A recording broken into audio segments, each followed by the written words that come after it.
Hello everybody, Darren here, and welcome back to episode 36 in my second Let's Play series for Anno 1800. Now in the last episode, we built up our industry on Crown Farms to meet the demands of our new engineered district. Today the focus is still to raise population, find new cultural items, and continue building and beautifying our various islands. Now before we begin, 36 episodes is a bit of an interesting milestone for the series. You might think, well, it's a bit of an odd number, or rather an even number. But that's because the first season is 36 episodes long, so now we have reached episode parity between the two.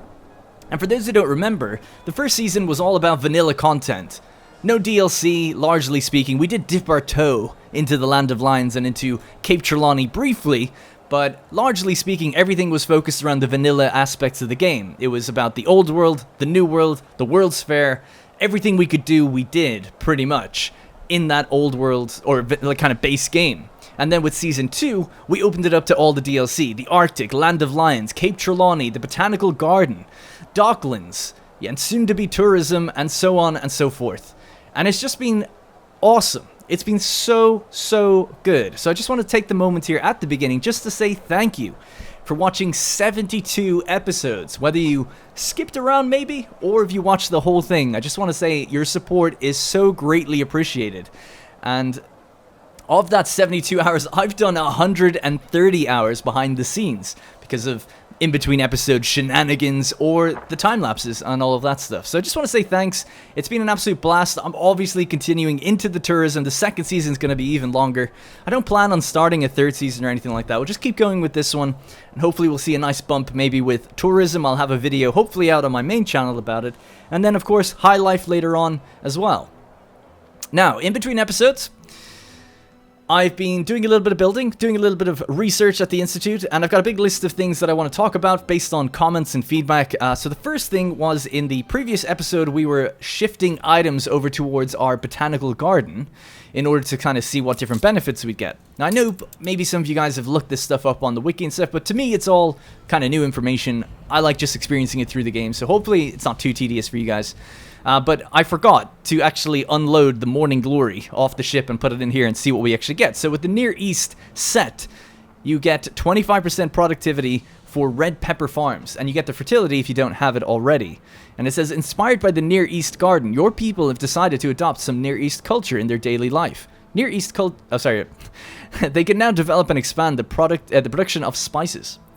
So I kind of get what they're going for here, but I gotta be honest, I wasn't too happy about that. You know, the ones where they're like a set of 6, I kind of feel like it should be a bit more important than just like a productivity boost to something. I know you get the fertility, maybe it is important for some people, but a little disappointed, I gotta be honest. Because so for Andean, we got the 25% for grain fertility. I think Enchanted gave us hops.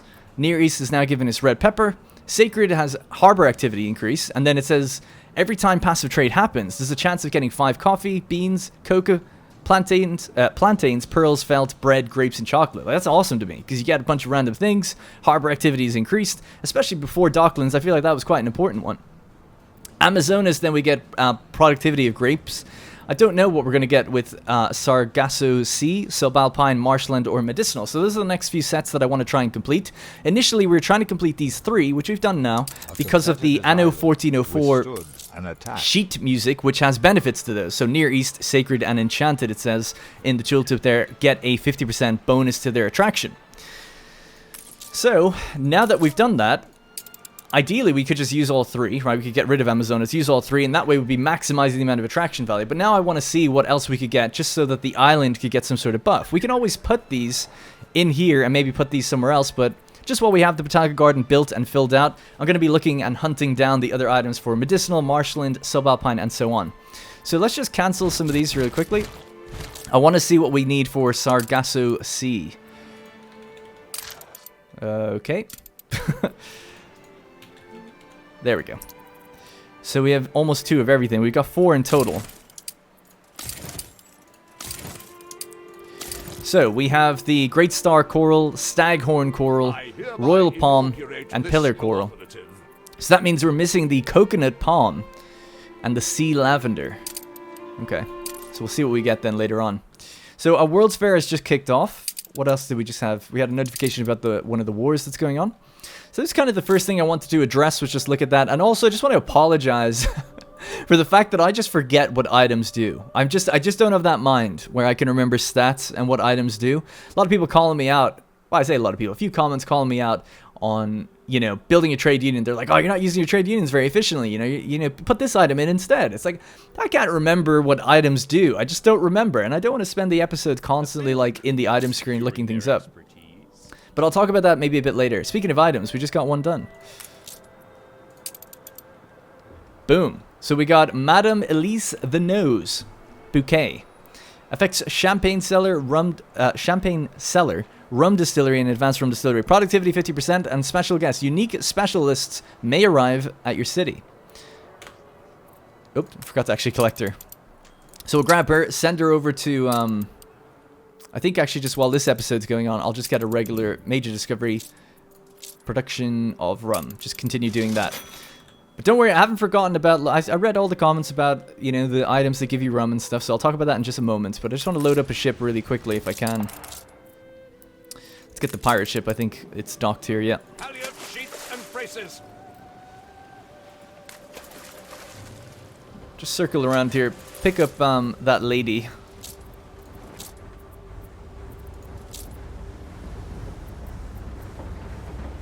Confused. Oh, I'm looking at the wrong thing. Sorry. There we go. Let's just bring you on your own. Off to Cape Trelawney you go. Okay. So, World's Fair is kicked off. So that's all looking good. We have an expedition. Is that ready? Not at the moment, so it's fine. Is there anything else I need to talk about here before we move over? Don't think so. Okay. So, let's jump back over to Cape Trelawney and to Crown Farms. So, over here we built this in the last episode, this big rum distillery area. And a couple people mentioned, oh, you should get Brother Hilarious, and I think it was Lewis Brindley. So let's have a look at those items really quickly. Brother Hilarious, unknown, there we go. So, he increases productivity by 50%, he reduces workforce by 50%, and he gives you extra goods every 3 cycles rum. That's obviously a lot. That's a lot of rum, especially depending on how fast you've gotten the productivity to go up by. But he only affects schnapps distilleries and breweries. So we actually don't need him in the rum distillery section. Let's look at the next one. Admiral. Lewis is the same situation. Productivity 100% for schnapps. Extra goods, rum, 1 every 3 cycles. So those two combined, you know, 2 every 3 cycles, and the productivity is increased 150% if you can combine them in schnapps distilleries. So, this is a rum distillery, as I'm sure you're aware. We could make a schnapps distillery combined with brewery, and then increase the productivity of these things, put in Brother Hilarious and Lewis, and get even more rum. Now you might be thinking like, oh well, you don't. The whole point is you don't even need all this rum if you're using it with those items. That's true, but the reason I just thought it was cool to build it. Like I said, I'm not a stats-driven guy. I just don't have that mind. You know, I just don't. For whatever reason, I just don't think that way. And when I thought like, oh, I'll build a little rum distillery area, I kind of saw it as like a challenge to do that and thought it was fun to make a rum distillery. That's all. I didn't think like, oh, this is the most efficient way to build something, or this is the best way to get rum, or anything like that. I just thought, wouldn't it be cool if we had a little factory that was just dedicated to rum? And then we could sell it with Docklands and bring in some other things, you know? So just wanted to clarify that. Appreciate the comments though about it. It's just that, yeah, unless I add a bunch of distilleries here, schnapps distilleries, which we could then maybe get rid of this item and we could pop in Brother Hilarious or Lewis Brindley or something like that. But I plan on bringing over that woman we just got from the Research Institute and sticking her in here and seeing how that all works out. I hope that comes across okay. I know it might seem like I'm being real picky or finicky sometimes, being like, oh, I don't want to be optimal. It's not that I don't want to be, it's just I don't think that way. It's really hard to explain to people who do think that way. Because obviously, it's just like, well, the answer is there, why don't you go with the answer? It's like, oh, I just find enjoyment and fun kind of just building, I don't know, just kind of playing around and building, I guess. I know it's kind of weird. But anyway, so I actually did have a suggestion here, though, which I thought was kind of interesting, which was, rather an observation and suggestion. It was the fact that these fire stations kind of come out to here, and then they'd have to go out this way and come down if they wanted to get to any fires down this way. And someone was saying, why don't you just put them on the sides? And that way they could reach both sides of the road. And also, you could then stick another supply warehouse in either corner, and you'd have like a perfectly little symmetrical factory. And normally symmetry would kind of bother me like that. I guess when it's in a dedicated factory, it makes a bit more sense. I imagine most people watching think that's a good idea, so I think I'll do that. Just because it probably is more efficient, it probably does make more sense that way. So let's do it. And we'll see how it looks and build it that way, I guess. Actually, is there room on that side? That's 3. Oh yeah, it's the same. Okay, cool.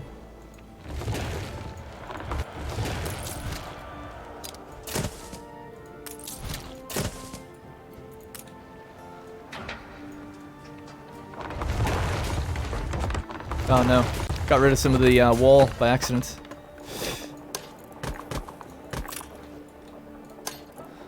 But yeah, it was a good observation. It's definitely like better for the fire stations to be in the middle. And then maybe I could put some water towers and stuff outside them as well. And then we can get the supply warehouses in the corners. So there you go. Done. Alright, cool. Not too many changes, I hope. I hope not. Hey, love and life. The future does appear bright. Alright, so, there you go. A bit more of a centralized, more... Well, I was going to say more optimal, kind of more optimal layout of fire stations, supply warehouses, and then if we ramp up productivity here enough, maybe it'll make a bit more sense. We are getting very low on influence, though, I must admit. Now... Oh yeah, the other thing I was going to mention with the botanical garden, it obviously makes sense with those items to stack them out here, right? Obviously with grain, the 25% benefit, we could have the Near East or whatever for hops and so on, because this is supposed to be Crown Farms. I'm all for spamming whatever we can out here to get like the productivity up super high, especially for the farms, right? Especially the state farms that I want to build. Now I would like to have a little brewery and maybe distillery section added on here with another thing in the center. And like I said, maybe Brother Hilarious and Lewis Brinley could go in there. And then we'd have rum coming out of my ass, essentially. We'd have so much of it. So yeah, so that's something we can definitely look to do. And I'm looking obviously to continuously raise our population. In the meantime, I think I'm also going to rebuild this area, and I'm just trying to think though. Ah, yes, I've got some quests going on in the New World, I think, right?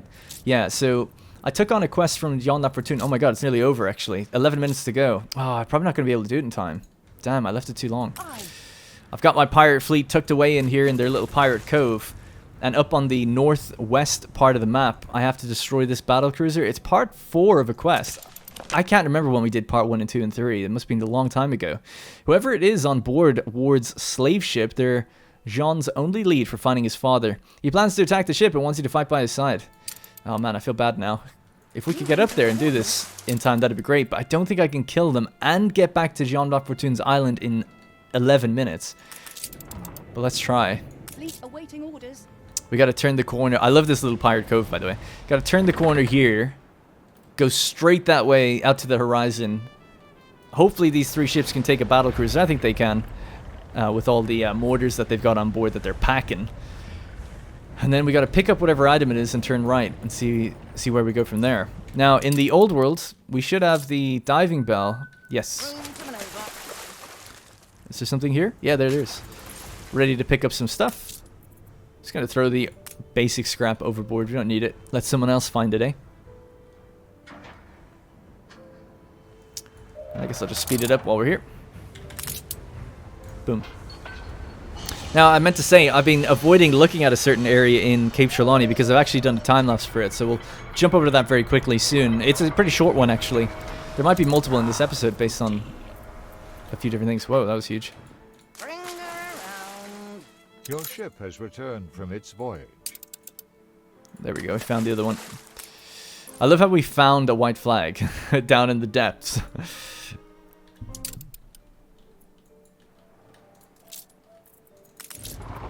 Alright, the ships are on the way. The wind is with us, actually, so that's pretty good. And we're about to just come up to here. So we need to just relatively be together. Some of our boys are trailing behind. Flora Fjord. So 2 gunboats and 1 battle cruiser. Toasted to profit. We're going to approach it from this angle and then try to sweep up. What kind of range do we have? Pretty good range.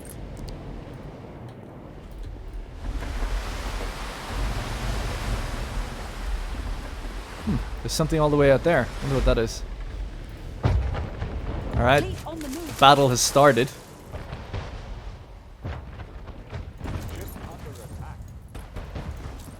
I don't know why he's not moving. Why is he not moving? Time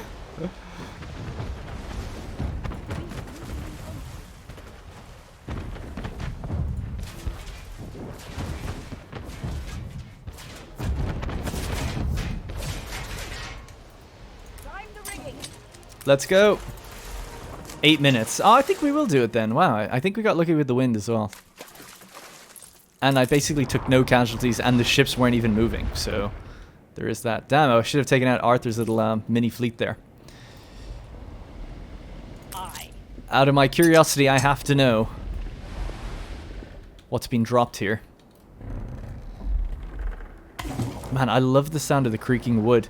The Valley of Death, a treatise on the Upper Kingdoms. Academics and influencers from all corners hold a forum on the fascinating Valley of Death. Steer us forth. Alright, I'll try to not forget to look over on that in a sec. Alright, so let's see what we got in the... Yeah, so we got that guy diving, and we have the World's Fair. Plants of myth, giant and peculiar looking plants, exotic. So there's a botanical one. What's eating biscuit? 1404 again, goddamn, Brazil nut tree, and the elusive fern. I don't think I have that one, the elusive fern. Okay. Well, let's just run another one.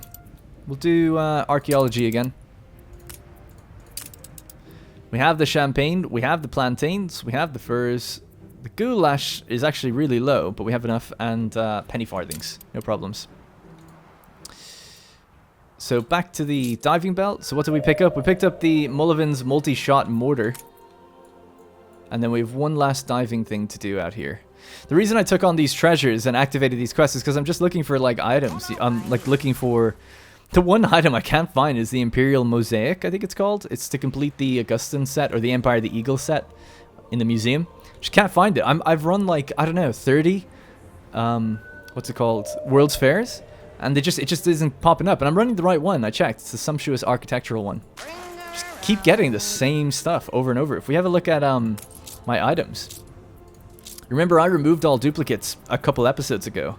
So any duplicates you see now, like 3 Atlantean walls, 3 Temple of Poseidon, 2 Court of Laws, and that's after I got rid of a few. 4 Anno 1404 sheet music, 2 Brazil nut trees, just in inventory. We got 1 out as well. Oh, we do have a fern flower, of course we do. I just keep getting the same damn stuff. I wish you could do something, activate something that like lowers the chance of duplicates. Because it's bloody well frustrating. Alright, let's dive. Pirate ship is here, delivering Madame Elise the Nose bouquet. The nose, once tasted for Success at sea is not easily won. Vicente Silva, but as she will tell you, never judge a wine on tradition alone. I guess that's why it's champagne related. Slammer in here, boom. So apparently, I think I told you in the previous episode, there were certain things where it says like, how do you get this item? It's like, oh, well, there's a chance it'll arrive if you have her in a trade union. Which is really weird. I don't think any other item behaves that way, where it's like, she's not a harbor master, you know, it's not like she has to be next to a public mooring, it's just the fact that you have her on this island gives an increase to specialist guests. But productivity 50%, attractiveness 7, sweet. Welcome to the manufacturing. Cool. Hopefully coal and potatoes can handle that. I'm sure they'll be fine. Alright, so, proof of destruction. We had 4 or 5 minutes to go. Let me see your hand. I greatly appreciate Papa was not among them. The slaves say he's no longer with us. It's okay, friend. We gave these men and women control of their lives again. They'll be welcomed here. Thank you for bringing me peace, Mon Pateau, and for reminding me what we're fighting for. Withstood an attack. It's still a bit of a mystery, though, isn't it? Oh, we kept the slave owner's ledger. It's overwhelming to see the scale of injustice contained within. The name La Fortune appears more than once. Can we read it, actually? No. Salut, ami. I'm surprised he wouldn't want to keep it, to an extent. Alright, anyway, so that's done. Let's go back to our little pirate cove. I did notice in Cape Trelawney, Oh, they're not bugged anymore. There was, well, I say bugged. There was some ships that were just stalled against the mountains, the cliffs here, not moving, belonging to Arthur Gasparov. I'm just looking around to see if we can do another ambush on his fleets. There's definitely a lot of ships down here. Let's move down this way and see if we can activate the pirate flag for the lulz. Island is under siege. Okay, so those are all the kind of mini busybody things I wanted to catch up on in between from what I've done between episodes. The next thing that I want to show and do. Oh, we dropped whatever. It's just basic scrap. That's fine. So we picked up a Deke's indispensable dockyard crate. Affects harbor buildings. Equipped in a harbor master office. All right, we'll drop it over here. I lost my train of thought, I'm sorry. But yeah, so what I'm going to show is go over to Cape Trelawney now. I'm going to show you guys what I've built up. It should be a relatively quick time lapse. It wasn't like a major build. It's of the 2 islands up here that we can kind of get a glimpse of. So let's begin. Alrighty, so for this one, I decided that I was going to go with the kind of hybrid worker and artisan district. I think I'd mentioned it in the previous episode, I'm not too sure, I can't quite remember, but I decided that, yeah, as per feedback, people had said they wanted to see more blending of different districts together, so I went with a more cross-pollinated type of, like, dots of worker households, dots of, like, artisan households all next to each other, but that meant that what do workers need that artisans don't? A marketplace. It meant that I needed a marketplace. Now, thankfully, our local department reaches this marketplace, which gives it a boost of range, and we only needed the one marketplace to reach both of these kind of mini islands, which meant that I decided to make this one look like a bit of a thicker market and have all these stalls wrapped around it, because it's like a mega market that reaches, you know, further than they normally would. That was kind of the idea anyway, and that's why I moved the market stalls away from where I used to have them, which was next to the variety theater, which didn't really make sense, and now they're just in this bigger, more open kind of market area, and they kind of wrap around it. And it's across from the church, near enough next to the university, and across from the town hall, which kind of makes sense to me, and next to the school as well. So pretty happy with how that's kind of looking, and as you can see, I'm just kind of laying things out now. Now, this brings me to a bit of a digression. I noticed that I've just recorded the full episode as I speak right now, and I noticed that obviously we're going to be falling a bit short in terms of the hour length, so apologies for that, but this episode took me like 4 to 5 hours to put together, so while I'm not delivering the 60 minutes I normally do, trust me, the content that's packed in here is much greater. I was always thinking about it, I was like, I normally speed things up to 6 times speed. I could just, you know, speed it up to 3 times speed and pad out the video, but that wouldn't be very good now, would it? So the rest of this time lapse is going to be pretty straightforward. You can see me like upgrading a few houses or downgrading them here and there, just trying to make sure that there's a nice variety. I didn't want like a big clump of artisans and then another big clump of workers. I was trying to like blend it as best as I could. Man, I am jumping around a lot here actually, but yeah, arguably a bit too much. Damn, I really tried to keep the camera straight when I do these things. And I'm just doing an expedition in the background, also researching a few items and things like that. So I'm always got stuff going on in the background while I'm doing these things as well, which is good. But I'm just trying to think what else. Yeah, so generally speaking, one of the main things that I added to these districts was just trees. I know it's a pretty basic thing, but it just really does make the place look so much more alive and a lot less urban, which I think is, good for artisans and good for workers, whereas engineers, again, it doesn't really make any sense having, like, you know, trees and with a grass base to them at least all over the place. But here it works actually really, really well. So the number one ornament, I guess you could say, I was putting down around this place was, oh man, I actually can't remember what type of tree it is, but obviously you've seen me just using it multiple times there. And basically placing that around, placing down park benches, and then placing like little cut-throughs and walkways. So that's what I always really like doing. You can see in this area here, I'll just spam upgrade everything, just put down all the houses, and then I was just making sure all the ranges were, you know, set.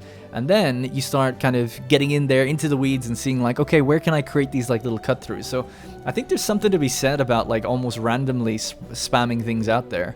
You know, the way I've traditionally done it is I work from the borders in. So on the borders of the cliff edges of the island, you lay out all your houses first, and then you start dotting them in until you get to the center, and then you start filling in the roads, making sure everything has access to places.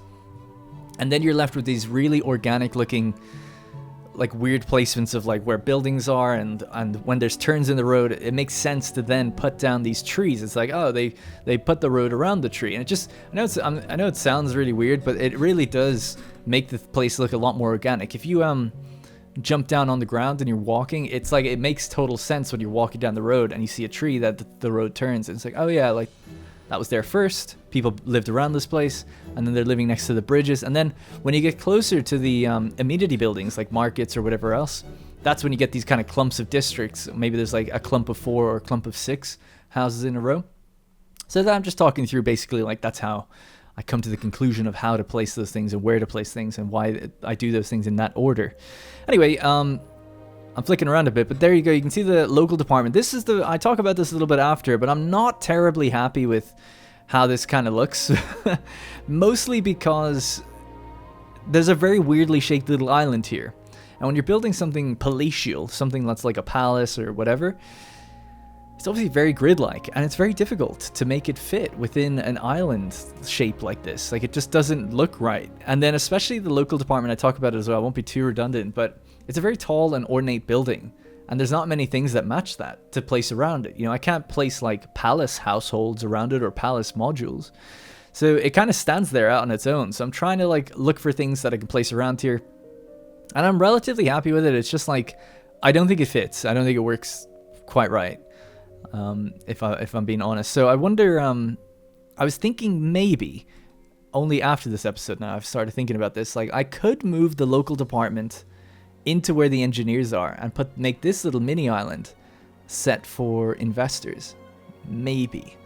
Again, don't know if investors would look too good on it either. I think almost, you know, farmers would be the one to put here. They would look pretty great because they could fit there really nicely and they look way more organic. But when you get a grid-like building system and grid-like buildings themselves, like investors, it's going to look weird. So anyway, I think I do mention it later, but let me know what you think. Just let me know what you think in general, if you have the time to let me know, or if you have any ideas about what this little island could look like, if the local department should stay there, what could make it look better, or if you think it looks good already. I don't know. Oh yeah, and then there's multiple hospitals here because I don't really have hospitals in the main town areas, and the sickness is like really, really high, sickness chance. So I was like, oh, okay, I'll put down some hospitals, and it might be a bit weird just having like 3 hospitals on this island. I later added police station as well. It's just like generally the idea is like, oh, it's government buildings, so hospitals, police stations, and stuff like that. I guess it depends on what government, but in my world we have the government run the hospitals, I guess. Anyway, that's going to be it for this time lapse. Alright, so there you have it. So it should have been a pretty quick time lapse. It didn't take too long to do. It was largely just filling out these islands, kind of what we'd already blueprinted already. I said I was going to kind of redo them, but I decided against it and just basically filled out what I'd already blueprinted, with a few exceptions here and there. Really happy with how it's turned out. You know, it is a hybrid worker-artisan kind of district, right? We've got worker households interspersed amongst the artisans themselves, and they should have full coverage, I think, of everything. Well, you can see they're getting a little low on bread. Yeah, so I haven't actually built the industry to keep up with this increase in population. Our worker population has grown tremendously. Artisans, similar to an extent, but again, they're obviously falling because of bread. And if we ever need one more than the other, we could downgrade or upgrade some of the houses around these places, which is always nice. Or we could just look to build maybe even more up on the Artisan Cliffs Part 2 or something in future, I don't know. So yeah, it's the only area that I'm not too happy with. It's kind of placeholder is this area here. It's nice to have the local department with its own kind of palatial gardens and places for people to sit and enjoy and just sit back and, I don't know, look over the place that they've built, I guess. But a problem that I had when building these was I never laid out where the hospitals needed to go. So they're all kind of stacked out on this island, so that's a bit weird. And disease chance is so high that I feel like I need even more. And it's largely because of some of the items that we're running as well.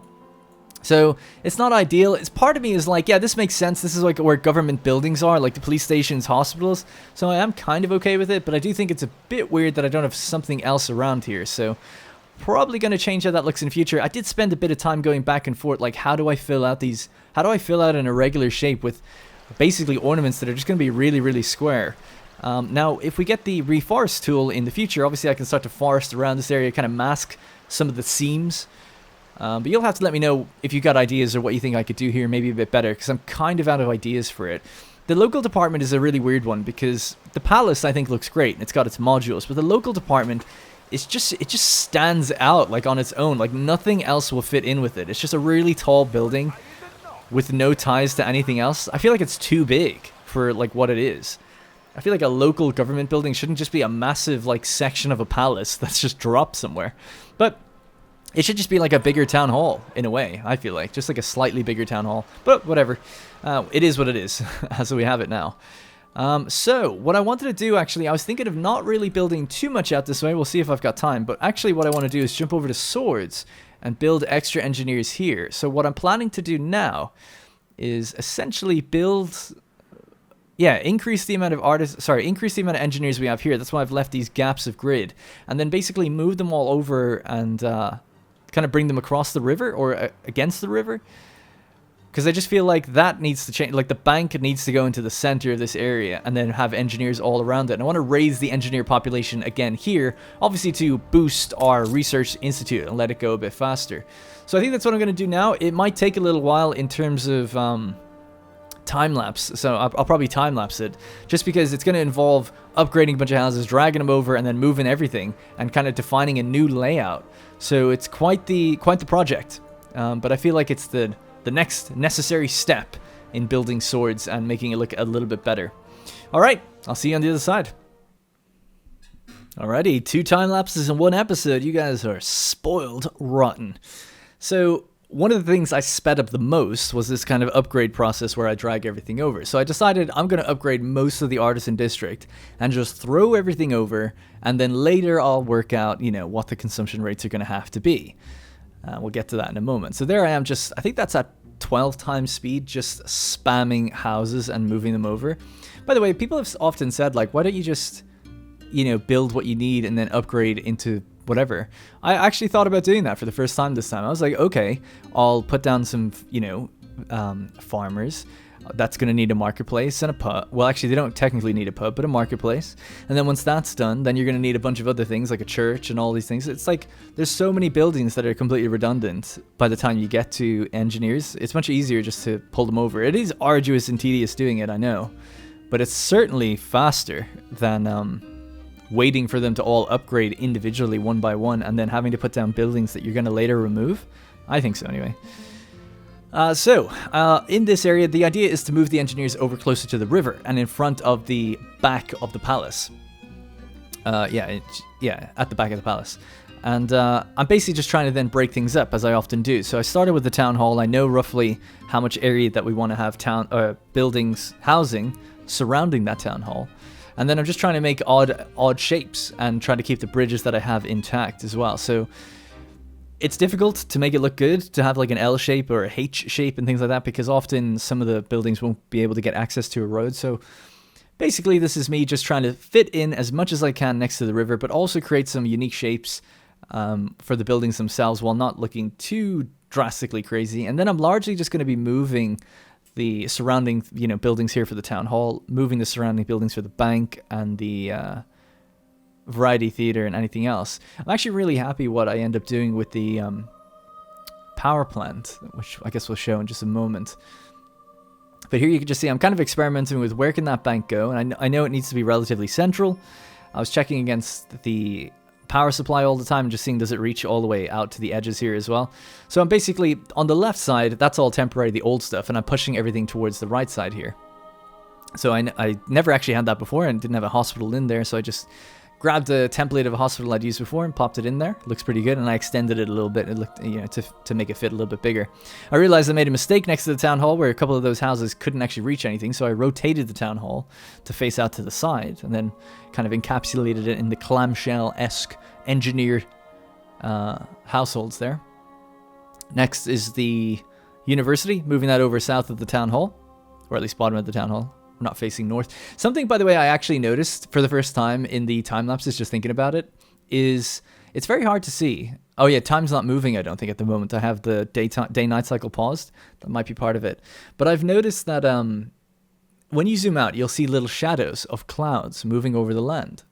and I noticed that they switched direction. And I was like, oh, that was weird. I've never noticed that in-game because they obviously move way too slow. But on a time-lapse, I noticed it. And I noticed in the bottom left that the wind direction actually shifted. And I thought that was a hell of an attention to detail. Not only do the little clouds, like the shadows of clouds pass over, like that's nice, and some games have that, but they actually changed direction with the wind. I was like, that is ridiculous that they did that. So props. I don't know how many people would ever notice that, you know? Because I never would have noticed unless you spent time, because 3 times speed in game is still not enough to notice it. You would have to, you'd have to speed it up the way I've done in this video, or be really paying attention to the shadows and happen to catch it when the weather shifts, or the wind shifts. Anyway, I just thought I'd mention that. So here's what I was talking about the power plant, which was having it, a little railway feed in between a block of houses. Now, I guess if you were to look at the railway, it doesn't look that good itself, but I love the idea that the blocks of houses actually like kind of mask the railway from a pretty normal view. And if there was just better ornaments, you know, not ornaments, if I could change the base of what the railway is from grass to, say, like paving, it would look pretty good, I think.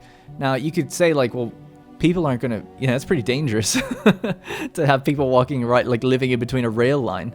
That being said, I actually lived right next to a rail line in my previous house. Literally could just walk into it if I wanted to, right from my house. Yeah, so it's actually no different. But, I don't know, I just like to think that obviously the people that live there go out the other side of the buildings. They don't go inside.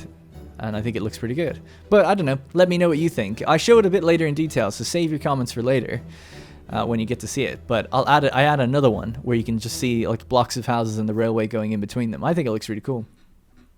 I almost wish there was engineer districts that could like, or engineer households that could connect to each other across, you know, little paving and things like that. And the other thing I was thinking of recently as well, was, you know the way like you have certain factory buildings, let's say you've got like 10 coffee roasters all next to each other.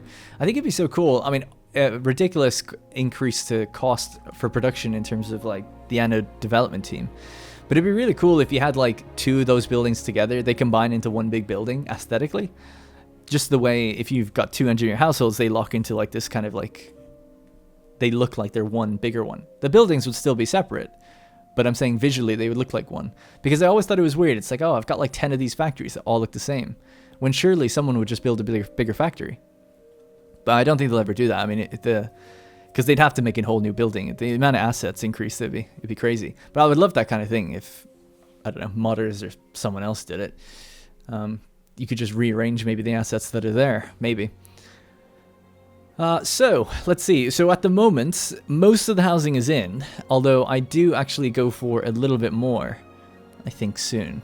And you can see I've actually, oh no, yeah, I haven't quite extended. So I noticed that power was actually short, and this is a problem that I made, or yeah, a problem that didn't actually exist. When I open up the palace road, God, I can't speak very well. It's hard to talk about if I can't like show you. But when the palace modules increase, when the population grows, one of them is an archway, and the archway has a road that goes through it. And when that road comes out, the gas-fired power plant within that palace area actually powers a big part of this engineer district. So I ended up moving some houses that I didn't really need to, because they would have been caught by the power that's going to be coming out of the palace, if that makes sense. So I was just checking against certain things. So this is where, yes, okay, this is what I was waiting for when I add in the extra houses. So there's just another extra group down on the bottom left here. I think overall I raised the population by something like 4,000, and I've extended there the railway line in between another block. And that's pretty much it. I'll talk about and show in a bit more detail what's going on with those houses and how they look in just a sec. Alright, ladies and gentlemen, that was quite the time-lapse. Took quite a while, but it was quite fun, you know, just beefing up the population, basically having a blank slate and just being able to lay out engineer households pretty much however you want. Now, there's always a few little things in the back of my head where I'm like, if I had a little bit more time, you know, maybe I could do some things slightly differently, but it's an iterative process. You know, we've done engineer districts many times throughout these playthroughs or these episodes.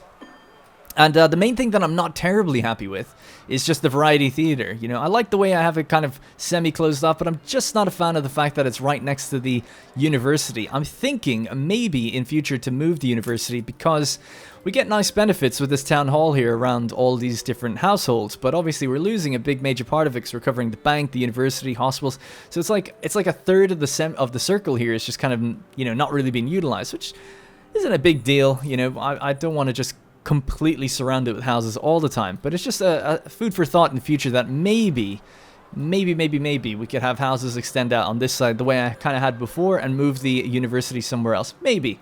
It all depends on whether or not we beef up the population even more in terms of engineers, and I think we actually can, because in terms of statistics, to my surprise, we're well under the kind of limits of what we can sustain. I think that's largely in part due to because on Lusk, our factory island before, we got a bunch of items that now produce, you know, extra pocket watches, jewelry, and a bunch of other things just on regular cycles. They just passively are producing it.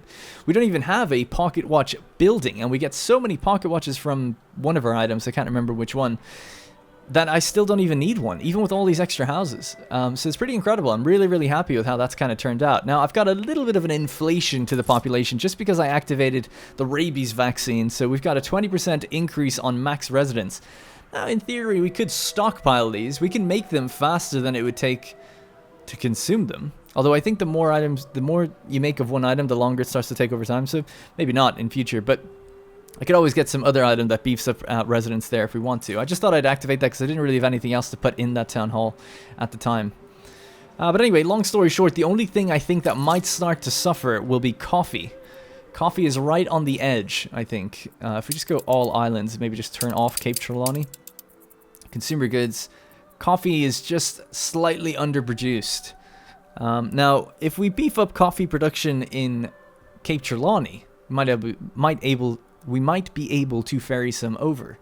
But other than that, as you can see, look at this. We got light bulbs for days, pocket watches, penny farthings, glasses, fur coats. We're totally golden on so many things that we could definitely just keep spamming out houses. But I spent over an hour doing that, so I felt like, okay, enough's enough. We'll leave it there. And considering I just got 2 extra palace modules anyway, so the next thing we have to hit now is 66,000. So we need 7,000 more population. So maybe we could go with extra scholars, perhaps. We could just do more engineer households. Maybe we could do more engineers or something in the old world. Or, sorry, in the Cape Trelawney. I know that place is looking for investors right now. I didn't really want to build any investors out here, but I didn't realize that the quest book, at least for Cape Trelawney and stuff, does ask you to do that. So maybe we could have some sort of area, either lay out some investors on this area or have some out here. It's 1,750. And what is it? It's 50 per household. I'm not very good at math. Let me just, work that out. So 1750 divided by 50. So 35. Okay, it's not too extreme then. 35 households if we can max them out. I don't know what comes after that though, but it would be nice to do the quest. 35. Just get to visualize that. So that's 5. I meant to do blueprint. So that's 10. 20, 30, and then just 5 again, right? So that's what we're looking at. Nothing, honestly, that's actually not too dramatic at all. We could maybe fit that in. Now, what we could also do is just upgrade some of the ones we have here, right? There's no reason just to create your own district, but if these guys get maxed out, they're actually short on fur coats right now. But if they get maxed out and we build them up, we could just have like around the bank like some immediate investors and maybe do what we've done on these other islands here and have a few of the houses interspersed and see how that kind of looks with the different color rooftops and the different styles of buildings. So that might look nice. So that's something we're going to work on, and you know, it's 10 extra people per household if we're not building our own full-on district. So that's something we've got to think about for in future. We'll have to look into why fur coats is on a shortage as well. But anyway, I did say I was being a little bit picky there, but generally I'm pretty happy with the layout of everything. You know, we've got lots of different variants of blocks. A day in the field. You know, this block is kind of like an L shape. We've got some really long closed off sections. Then we have some more open sections. We've got large ends. I'm just gonna call it, yeah, it's like an N or a U. We have like little curly ones here. So I'm liking the fact that pretty much no matter where you look, you're not gonna see like the exact same layout. That's kind of what the effect I was going for. You know, we have like fountains in the center of some of these. We have the split for the train route to go straight into the power thing. Now I know the train route itself looks weird. I'm hoping that eventually we can put something at the bottom of this. But if not, I don't really mind it. You know, we're just masking the train route. That's the idea here. That if we were to go to the default view, this is the default view of the game, you're basically masking what that train route's going to look like. And I think it looks quite cool. And I've done that just based on when people showed me that you can change the layouts and then rotate the buildings without affecting anything. It's like, oh yeah, we could just create those kind of closed gaps. So I'm pretty happy about that. I like to think like these guys would just come out onto the road that way. You know, no one's going to be going this way. Maybe it would be cordoned off. I'm not too sure. But yeah, pretty happy with it. I'm actually just super surprised that I was able to build all that and still maintain. I guess what would be nice to look at is have a look at the overall population, maybe of all islands. So we can just see engineers have just started to climb right now. That dip is probably due to them running out of fur coats or something. So they're now the most populous tier that we have. If we just go, let's just flick on one island. Maybe we'll just look at Swords itself. So massive climb just over the last 90 minutes or so. Yeah, this is 94 minutes is when I started doing the upgrade. So they've overtaken scholars. They're coming close to the investors. At least that's all stable. Workers and artisans have been up and down just because of the way I've been upgrading. So they should all be relatively stable now. And yeah, so in future, the other thing then to think about obviously is going to be hotels, right? We've seen some stuff on the Anno Union. Actually, I haven't caught the latest thing. I kind of just want to experience it for myself. I saw a few screenshots and I was like, you know what? It's actually too much. I'm just going to jump into it whenever I get it and try it out myself. But I saw some things about crafting or something like that, recipes, things that go into hotels. So I'm looking forward to, yeah, now dotting around these areas with hotels and beautifying up the area properly, hopefully in future. But that's going to be it for this episode. I think I've rambled on enough. I keep getting just the same things from the World's Fair, so I'm really annoyed with it. So I think I'm almost tempted now that we have so many investors. We can basically dedicate 6,000 of them to the Research Institute. We used to previously invest 2,000 of them, so we've just, you know, massively increased that. So I'm getting brother hilarious getting them in there. And maybe after that, we can just start to finally get some of those items that I'm looking for in terms of what we can pop in the museums and stuff. Maybe some of them I can get between episodes. But yep, so that's going to be it for this episode. Due to the amount of time lapses and stuff, it's probably gone out quite late tonight. But hopefully the rest of the ones are going to be on time on Tuesdays, Thursdays, and Sundays. And I look forward to reading all your comments and feedback. I should be able to catch it either not by the next episode, but by the one after that. So let me know what you think. Alright, see you guys later.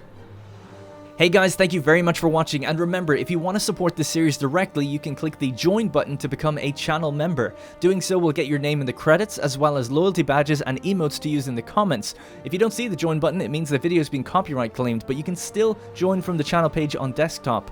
You can also link your account to our Discord to get a special role on there that'll give you access to the Senate House and a few other perks.